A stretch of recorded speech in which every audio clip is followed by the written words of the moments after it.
हैदराबाद मधील एक विद्यापीठ आणि तिथल्या गावाच्या जवळ असलेलं 400 एकराचं जंगल बुलडोजर चढवून तोडण्यात आलं. कित्येक प्राणी पोरके झाले. त्यांचा आक्रोश ऐकू जात नसेल का?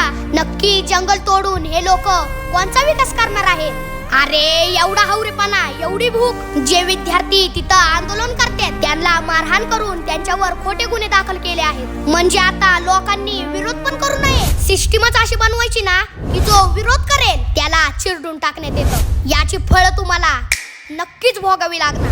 अरे माणसाच्या लालचीमुळे पशु पक्ष्यांना हक्काचं घर सोडावं लागतं. अरे तुम्हाला काय माहिती पर्यावरणाची किंमत? ज्या देशात राष्ट्रीय पक्षालाही रडावं लागतं.